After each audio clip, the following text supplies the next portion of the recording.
안녕하세요. 운동하는 의사 닥터스핏입니다. 전 요즘 거의 한 2년 만에 크로스핏을 오랜만에 다시 다니고 있는데요. 덕분에 매일같이 카타르시스를 느끼고 있습니다. 저희 체육관에도 너무너무 강력한 분들이 많이 계셔가지고 더 강해지기 위해서 열심히 정진하고 있습니다. 근데 어느 날 회원분들이랑 여러가지 이야기하면서 보충제 같은 거 뭘 먹고 있느냐는 주제로 얘기가 오갔었는데, 부스터, 프로틴 이런 거 말고 과학적으로 제일 입증된 건강에 별로 지장 주지 않는 보충제가 하나 있는데 하는 생각이 들었는데, 그래서 제 영상을 봐주시는 여러분들의 근질 향상을 위해서 오늘 과학적으로 입증된 단 하나의 보충제, 바로 크레아틴에 대한 이야기를 해드리려고 합니다. 은근히 많은 분들이 이 크레아틴 보충제에 대해서 좀 많은 오해들을 갖고 있는 경우를 볼 수가 있었는데요. 시작하기 앞서서 이 오해들 먼저 풀고 가실게요.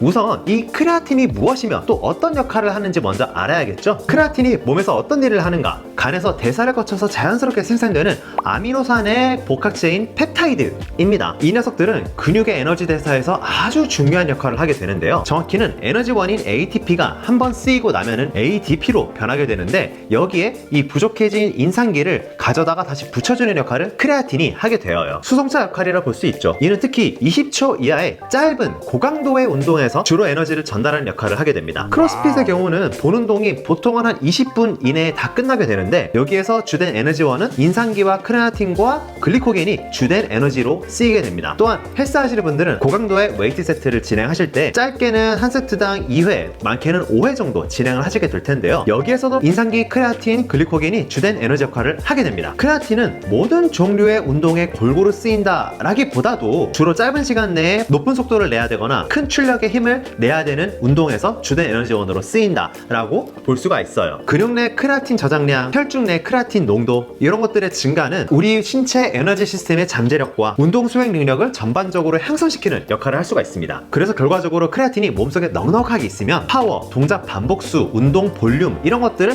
훨씬 더 많이 가져갈 수 있고, 결과적으로는 운동 퍼포먼스 향상과 근비대를 가져올 수가 있어요. 두 번째, 크레아틴 부작용은? 앞서서 이것만 들으면 완전 좋아 보이죠? 근데 흔히들 크레아틴 복용의 부작용으로 걱정하는 것 두 가지가 있어요. 바로 첫 번째는 탈모예요. 요 이야기가 나오게 된 배경이 DHT라고 디하이드로 테스토스테론, 남성형 탈모가 많이 진행되는 분한테 많이 관찰되는 성분인데요. 이 크레아틴 복용이 테스토스테론 농도를 증가시키고 결과적으로는 DHT 농도까지 증가시킬 수 있다. 그 논문 하나 때문에 크레아틴 복용이 탈모에 영향을 끼친다 라는 썰이 돌게 되었어요. 근데 생각해보면 총 테스토스테론의 2%가 유리 테스토스테론으로 존재를 하고 있고, 이 유리 테스토스테론이 DHT로 변환되는 과정을 겪게 되거든요. 근데 결론만 말씀드리면 크레아틴 복용으로 인해서 테스토스테론 농도가 증가하는 건 굉장히 효과가 미미하기 때문에 결과적으로는 크레아틴을 먹는다고 해서 DHT가 유의하게 증가했다는 근거는 미약하다고 합니다. 그래서 요거는 큰 영향이 없다고 볼 수 있겠고, 걱정 말고 드실 분은 드셔도 된다 라고 말씀드릴 수 있겠어요. 그 다음 두 번째로 사람들이 걱정하는 것은 크레아틴이 신장 손상에 기여하지 않느냐라는 것입니다. 우리가 흔히 건강검진하거나 병원에서 혈액검사를 했을 때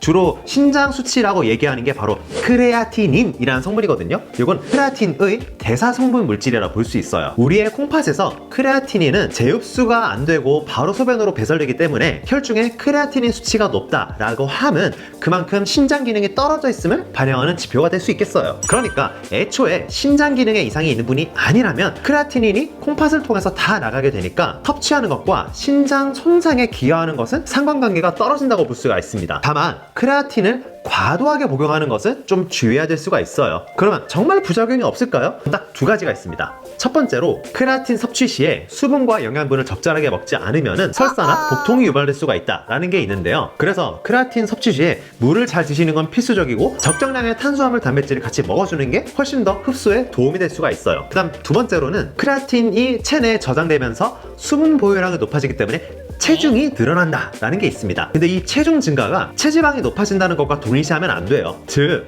크레아틴이 몸속에 많이 저장될수록 수분 보유량도 같이 올라가기 때문에 체중에서 체지방량을 뺀 제지방량이 늘어나게 됩니다. 이건 꼭 구분해서 알고 계셔야 돼요. 자, 세 번째, 어떤 크레아틴 제품을 먹어야 하나? 보통 크게는 알약 제품이 있고 파우더 제품이 있는데요. 알약이 휴대성도 좋고 챙겨 다니기에 좋겠지만, 저는 크레아틴을 다른 식품에 같이 섞어서 곁들여 먹는 거를 좋아하기 때문에 알약보단 파우더를 좀 더 선호하는 경향이 있어요. 게다가 가격 차이가 2배 가까이 납니다. 그 다음엔 성분을 봐야 되는데요. 크레아틴 성분은 정말 다양하게 있는데 주로 우리가 시중에서 쉽게 구입할 수 있는 제품은 모노하이드레이트 글리코실레이트 마이크로나이즈드 크레아틴 이렇게 세 종류가 있겠다고 볼 수 있겠어요. 뒤에 말씀드린 두 가지가 상대적으로 저용량을 먹어도 흡수가 좀 더 잘 된다 라고 하는 장점이 있지만 가격 차이가 비교하면 1.5배 이상 나기 때문에 저는 그냥 모노하이드레이트 크레아틴 드시는 거를 좀 더 권유드리는 편입니다. 그 다음 크레아틴은 언제 어떻게 먹어야 되냐, 언제 어떻게 먹든 크게 상관이 없다 라고 나와 있습니다. 근데 최근에 제가 이 영상 준비하면서 몇 개 논문을 살펴보니까 뭐 어떤 논문에서는 운동 전에 섭취한 것과 후에 섭취한 게 조금 차이가 있다 라고 하더라고요. 결과적으로는 고강도 운동이 끝나고 나서 크레아틴을 섭취한 것과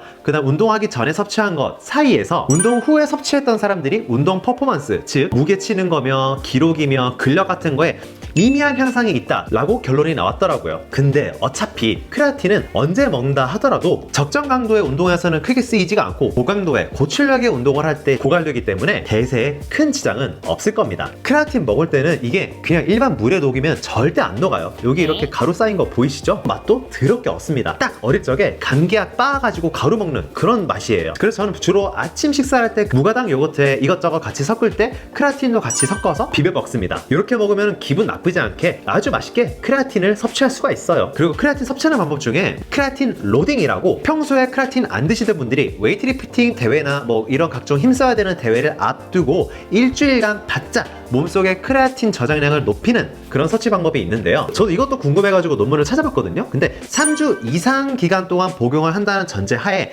크레아틴 로딩을 한 사람과 유지 용량의 크레아틴을 복용한 사람과의 유의미한 차이는 없다고 하더라고요. 장기 복용에 대해서 신체에 크게 해가 되느냐 내용은 딱히 근거가 없다고 합니다. 자, 오늘 내용 요약입니다.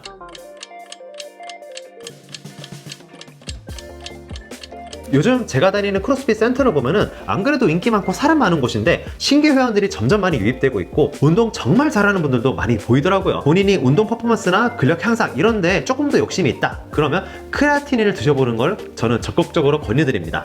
저는 옛날에 보충제 먹으면서까지 운동하는 거에 대해서 굉장히 좀 거부 반응이 있었거든요. 근데 좀 이런 성분이나 이런 것들에 대해서 공부를 하고 나니까 이거 똑똑하게 잘 활용하면은 내 몸을 더 강하고 운동을 더 잘하는 데 있어서 긍정적인 도움을 줄 수가 있겠더라고요. 더군다나 크레아틴은 도핑 약물 리스트에도 있지도 않습니다. 부득이하게 뭐 남성 호르몬 수치를 바꾼다던가 이런 효과가 거의 없다라고 볼 수가 있겠어요. 그래서 오늘의 진짜 결론은 운동을 잘하고 싶으면은 크레아틴을 먹는 거는 굉장히 긍정적일 수가 있다 입니다. 오늘 내용 여기까지고요. 다음에도 또 유용한 내용으로 찾아뵙도록 하겠습니다. 그럼 오늘도 건강하세요.